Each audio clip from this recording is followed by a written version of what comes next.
12 নম্বর জাতীয় সড়ক কৃষ্ণনগর। এখানে 50 জন এমন রয়েছেন যারা ভোট দিতে পারেননি, তারা নির্বাচনের কাজে ছিলেন, অথচ পোস্টাল ব্যালট তারা পাননি।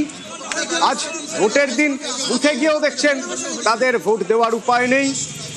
কি হয়েছিল এদের সঙ্গে, এদের উপায় কি হবে? আদৌ কি এই 50 জন এবার আর ভোট দিতে পারবেন? সমীর আছে আমার সঙ্গে ফোনে। সমীর, এখন যেটা জানা গিয়েছে, কৃষ্ণনগর 1 ব্লকে প্রায় 50 জন গাড়ি চালক যাদেরকে ভোটের কাজে নিযুক্ত করা হয়েছিল এবং তারা পোস্টাল ব্যালটে ভোট দিতে পারবেন বলে জানানো হয়েছিল এবং সেই অনুযায়ী নথিপত্র সংগ্রহ করা। পরবর্তীকালে কোনো রকম যোগাযোগ করা হয়নি বা বাড়িতে পোস্টাল ব্যালট পাঠানো হয়নি বা পোস্টাল ব্যালট ভোটে দেননি। ইতিমধ্যে আজ সকালে তারা যখন নিজ নিজ বুথে গিয়ে ভোট দিতে যান, সেখান থেকে প্রিজাইডিং অফিসার তাদেরকে জানান যে তাদের ভোট দেওয়া হয়ে গিয়েছে।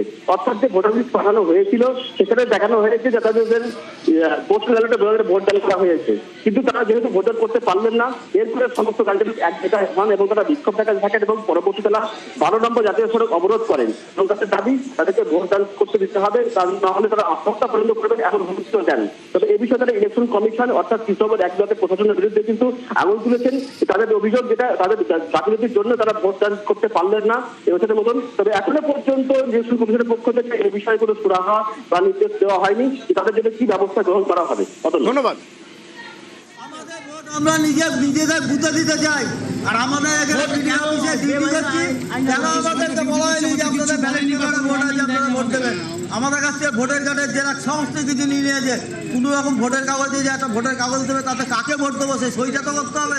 কি আমরা দুটো ভোট দিতে গেছি বলে যে আপনাদের ভোট হয়ে গেছে পোস্টাল ভোট, কিন্তু আমরা কোনো পোস্টাল ভোটের কোনো পাইনি এবং আমাদেরকে জানানো হয়নি, কোনো রকম কিচ্ছু বলিনি আমাদেরকে।